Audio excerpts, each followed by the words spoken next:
Hello friends, welcome to my channel, The Power of Silence. Today we'll start episode 3, Karma Yoga at Work, Success Without Inner Slavery. Office is the modern battlefield.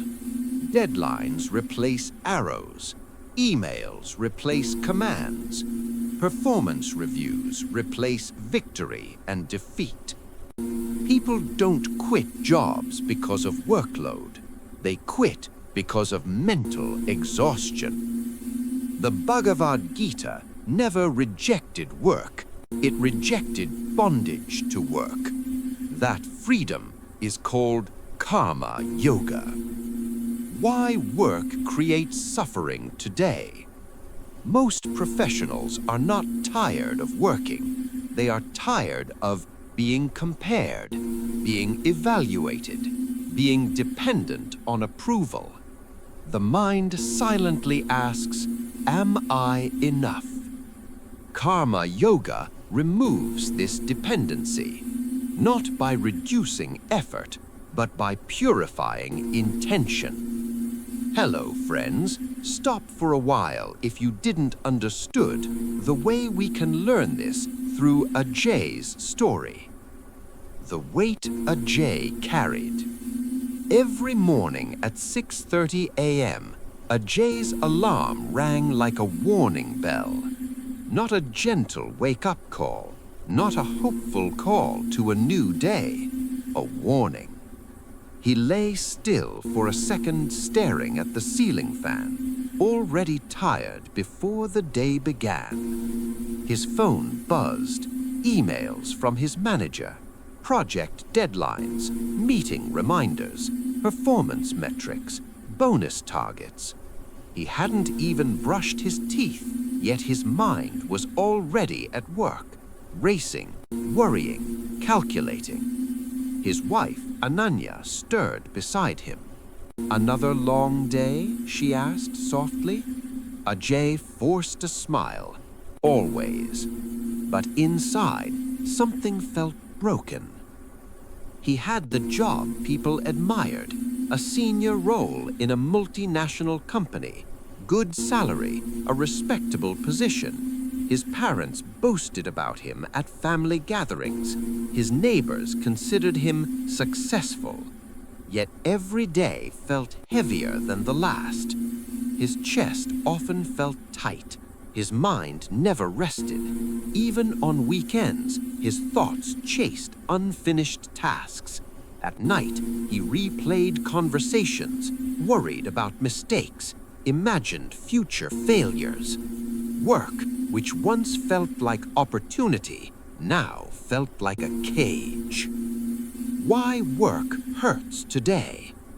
One evening, after another exhausting day, Ajay collapsed on the sofa. The TV played in the background, but he wasn't watching. His mind replayed a meeting where his manager criticized his team's performance. "They expect too much," he muttered. Ananya sat beside him. "You used to enjoy your work. You used to come home excited. Now you come home angry or empty." Ajay didn't reply. Later that night, lying awake, he asked himself a question he had avoided for years. Why does work feel like suffering now? The answer came slowly, painfully. Because his work was no longer just work. It was his identity. I am my job title. His worth. If I succeed, I matter. If I fail, I'm nothing. His security. If I lose this job, my life collapses. His future. Everything depends on this. Work had become his life's judge. Every email felt like a verdict. Every performance review felt like a final exam.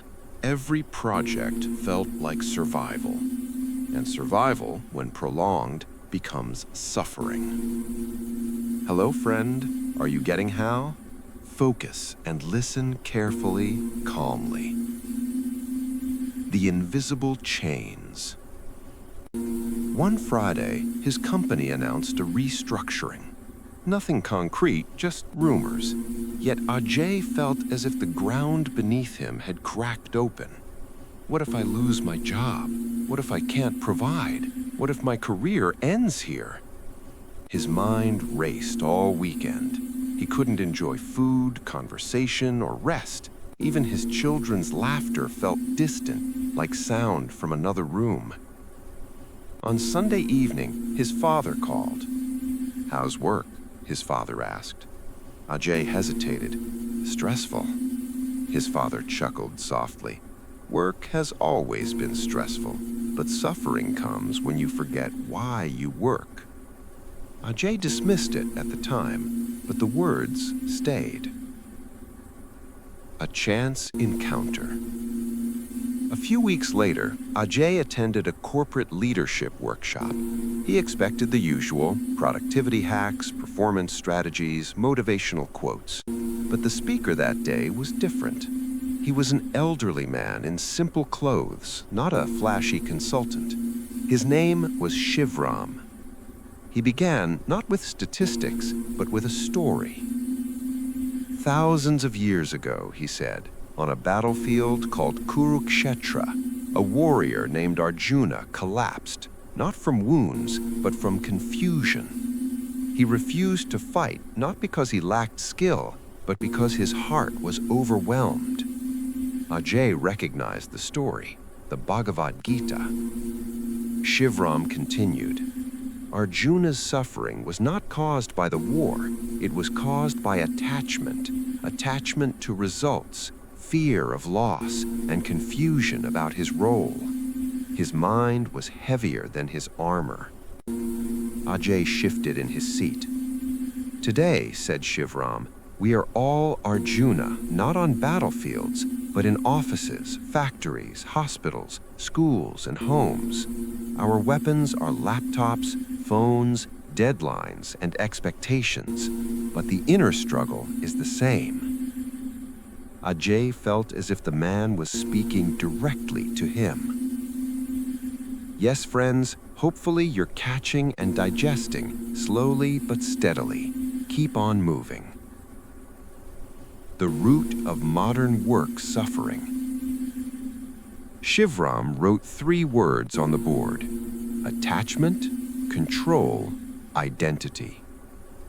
These, he said, are the invisible chains that make work painful today. He explained. Attachment to results. We work not just to perform our duty, but to guarantee outcomes, success, praise, promotions, recognition, security. When results are uncertain, and they always are, fear enters. Illusion of control. We believe we can control everything: markets, managers, outcomes, people, future events. But reality resists control. The more we try to control, the more we become stressed. Confidence, stability, composure. Identity entanglement. We stop seeing work as something we do. We start seeing it as who we are. When work shakes, our entire sense of self shakes. Shivram paused. When work becomes the source of your worth, he said, every failure becomes a wound to your identity. And when work becomes the source of your security, every uncertainty becomes terror. Ajay felt exposed, as if someone had opened his mind and read his fears aloud. The Gita's answer: Karma Yoga. Shivram then wrote one phrase: Karma Yoga. He explained, in the Bhagavad Gita, Lord Krishna does not tell Arjuna to abandon work. He tells him to transform the way he works. Ajay leaned forward. Karma Yoga, Shivram said, means action without attachment to results. It means working fully, sincerely, and responsibly, but without letting outcomes control your peace. He quoted, "You have a right to your actions, but never to the fruits of your actions." Bhagavad Gita 2:47. Ajay had heard this verse before, but it had always sounded unrealistic. How can someone not care about results? He wondered. Shivram anticipated the question. It does not mean indifference, he said. It means freedom. To explain, Shivram told another story. Imagine two gardeners, he said. The first gardener plants seeds and waters them, but every hour he digs the soil to check if they are growing. When it rains, he panics. When it's sunny, he panics. When some plants grow slower than others, he feels like a failure. He cannot sleep. His entire happiness depends on how the garden looks. The second gardener plants seeds, waters them, protects them from pests, and does everything within his control. But he understands that rain, sunlight, soil, time, and nature are not in his control. He does his part and leaves the rest to nature. Which gardener is peaceful? Shivram asked. The second, the audience replied. Which gardener is more likely to succeed in the long run? Shivram asked. Again, the second. Why? Shivram asked. Because he isn't wasting energy worrying, someone said. Shivram nodded. That is karma yoga. Ajay felt something shift inside him. Ajay's resistance. That night, Ajay couldn't stop thinking about the session, but another voice inside him argued. If I don't worry about results, I'll become lazy. If I don't care, I'll fail. If I let go, I'll lose everything. The fear was deep. Work had been his armor for so long that removing it felt like standing naked in a storm. Yet the suffering was undeniable. The breaking point. 2 months later, Ajay reached his breaking point. His company launched a massive project with impossible deadlines. His team was overworked, mistakes happened, pressure mounted. One night, after a 14-hour workday, Ajay came home and collapsed on the floor. Ananya rushed to him. What happened? I can't do this anymore, he said, his voice shaking. I'm exhausted. I feel like I'm failing at work, at home, at life. Tears came, not from weakness, but from years of silent pressure finally overflowing. Ananya held him. You don't have to carry everything alone, she said. I don't know how not to, he replied. That night, he dreamed of drowning, struggling in water, fighting the waves, growing more tired the harder he tried. He woke up gasping for breath. Then Ajay visited his parents. He hadn't planned to talk about work, but something in him needed relief. He sat on the terrace with his father, watching the sunset. I'm tired, Ajay said. Not physically, inside. His father nodded. You're carrying weight that doesn't belong to you. What weight? Ajay asked. The weight of outcomes, his father said. The weight of control, the weight of identity. Ajay looked at him sharply. How do you know? His father smiled. Because I carried it too, until I learned karma yoga. Ajay blinked. You practiced it? His father nodded. Not by reading books, by being forced to. He told his story. When I was your age, his father said, I worked in a factory. I wanted promotions, recognition, security. I worked harder than anyone. But when a factory closed suddenly, I lost everything. Job, savings, status. I felt destroyed. I thought my life was over. But one day, an old monk I met at a temple said something that changed me. What did he say? Ajay asked. He said, you lost your job, not your worth. You lost your income, not your purpose. You lost your position, not your ability to serve. His father continued. That day, I realized I had mistaken my role for my identity. I had mistaken my salary for my value, and I had mistaken my outcomes for my duty. So what did you do? Ajay asked. I worked again, but differently. How? I worked sincerely, but without begging outcomes for peace. I did my duty as an offering, not as a demand.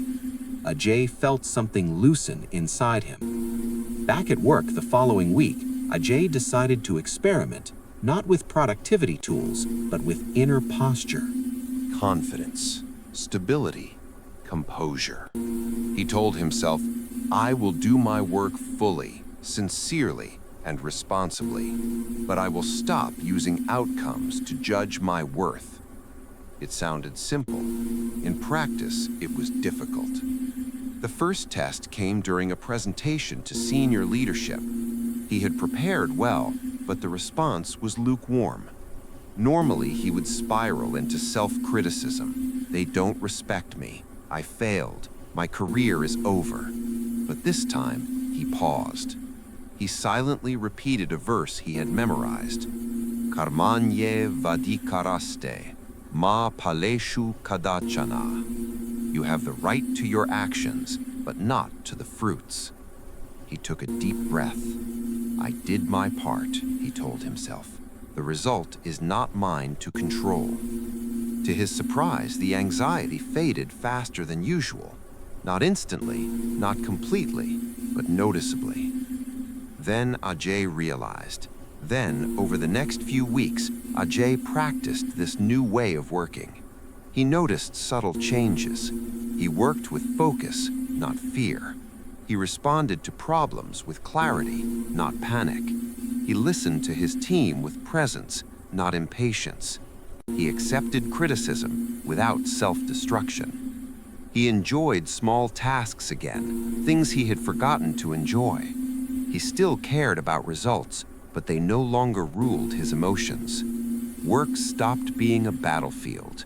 It became a field of service. Why Karma Yoga works. One evening, Ajay reflected on why this shift felt so powerful. He realized, attachment drains energy. When you cling to outcomes, you waste mental energy worrying about things you cannot control. Detachment frees energy. When you release the need for results to validate you, your energy returns to the present moment where real work happens. Identity rooted in work creates fear. If your job defines you, every threat to your job becomes a threat to your existence. Identity rooted in consciousness creates freedom. When you know you are more than your role, you work without fear of losing yourself. This was not laziness, this was liberation. One day, Shivram returned to the company for another session. Ajay approached him afterward. Your talk changed my life, Ajay said. Shivram smiled. Then you are ready for the deeper teaching. What is it? Ajay asked. Shivram told a story. Once a master archer was asked how he hit the target every time. The archer said, when I shoot, I no longer see the target. I no longer see myself. I only see the act of shooting. That, Shivram said, is Karma Yoga. When you are attached to the target, your hand shakes. When you are attached to yourself, your mind trembles. But when you dissolve into the action, perfection flows. Ajay understood. Work had become painful because he was constantly watching himself, judging himself, fearing outcomes, instead of being fully absorbed in the action. Healing work from the inside. Slowly, Ajay noticed that his suffering was not caused by work itself, but by the way he related to work. Work had become a test of worth, a source of fear, a battlefield of expectations, a prison of future anxiety.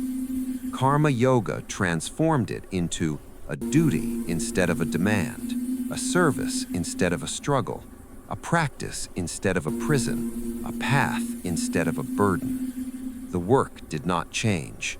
He did. The family sees the change.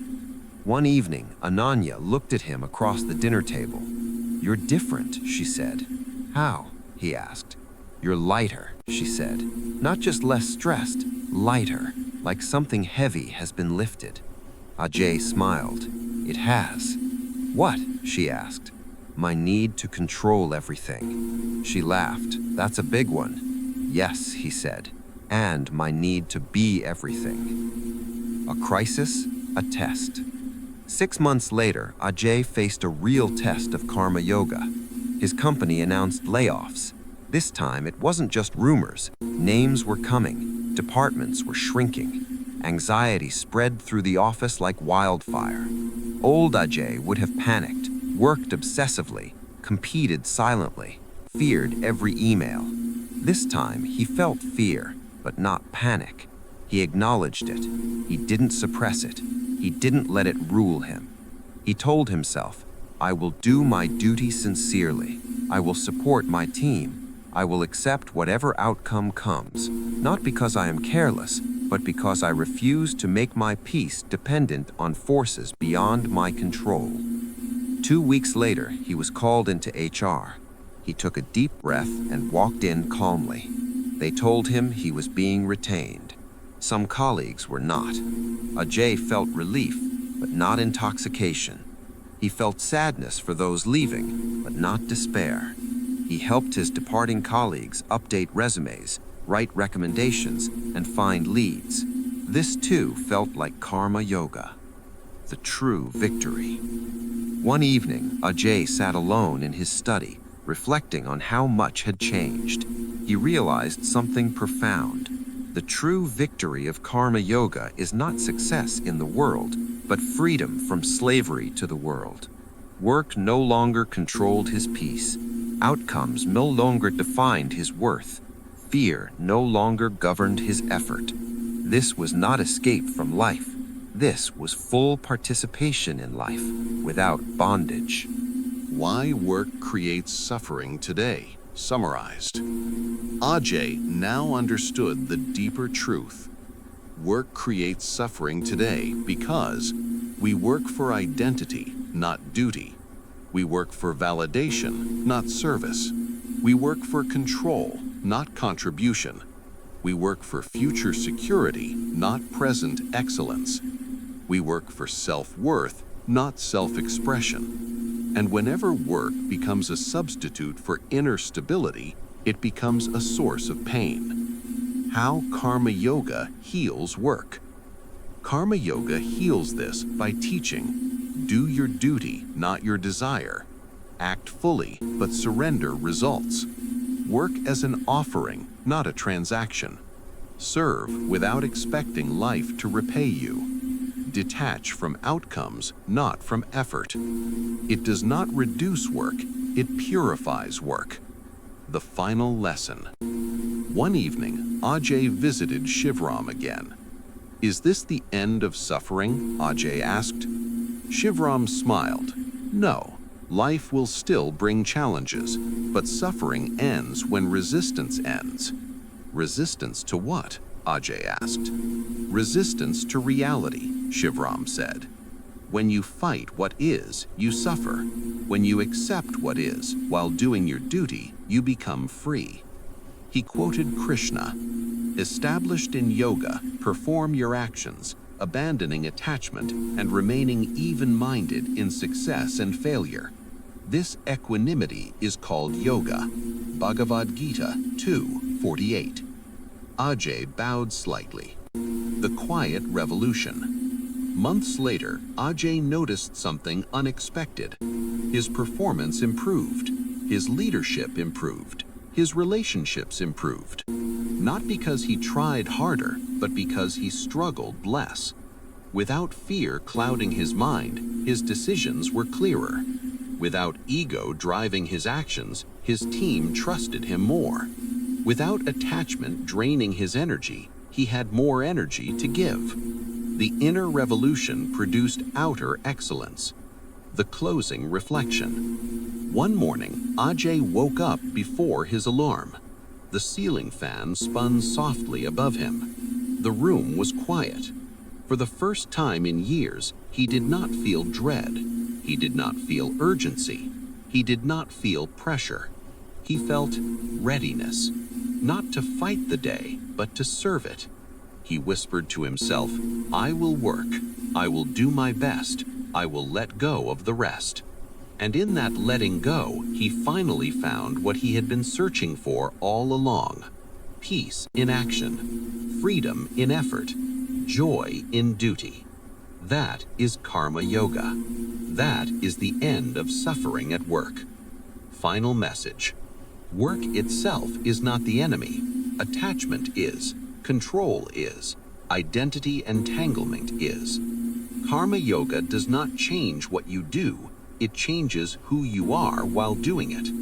And when who you are is free, what you do no longer hurts. It heals. So friends, with this story, you understand why work creates suffering today. Move on towards, Before moving to next topic, a humble request to you friends. If you like this video, please like, subscribe, share, and comment. Move on. Duty over ego. Krishna never says, work only if you are appreciated. He says, work because it is your responsibility. When ego enters work, peace exits. When duty leads, clarity returns. Karma Yoga transforms job into responsibility, responsibility into service, service into freedom. So we can understand with simple, daily, relatable example. Office politics. Consider an office team. One person works sincerely, another plays politics. Credit is stolen, recognition is uneven. A non-karma yogi becomes bitter, productivity drops, mental health suffers. A karma yogi responds differently. He does not become passive, he remains competent, but his self-worth is not injured. He acts ethically without inner collapse. That is professional strength. Hello friends, next lesson of this episode is so important, listen carefully. Everyone struggles for promotion, salary, and attachment. Ambition itself is not wrong, but attachment to position creates fear. What if I don't get promoted? What if someone overtakes me? Karma Yoga reframes ambition. You aim for growth, but you are not enslaved by outcome. Promotion becomes a byproduct, not a psychological lifeline. Be calm, friends. Become leader, not manager. We can understand with this example. Manager and leader. A manager driven by ego micromanages, fears losing control, creates toxic teams. A karma yogi leader sets clear expectations, empowers people, accepts uncertainty. Control is replaced by trust. Such leaders create results without destroying themselves or others. You see how to implement karma yoga tools for office and in corporate world? Listen calmly. 3 karma yoga rules for work life. Rule 1, measure effort, not applause. Rule 2, compete with yesterday's version of yourself. Rule 3, detach identity from designation. Your role may change, your dignity should not. 1630 to 1830 Night Reflection Practice. Narration. Every night, ask yourself, did I act with integrity today? Did ego disturb my peace? Did I do my best within my control? Then release the day. Tomorrow deserves a fresh mind, not yesterday's emotional baggage. So friends, we conclude this episode. And for next episode, Karma Yoga does not guarantee a smooth career. It guarantees something far more valuable, a stable mind in an unstable workplace. In the next episode, we address the most urgent modern issue, stress, anxiety, and mental pressure, and how Karma Yoga dissolves them. Until then, remember, work with excellence, stand with integrity, remain inwardly free. If you like this video, please like this, subscribe, share, and comment. Thank you for watching Power of Silence.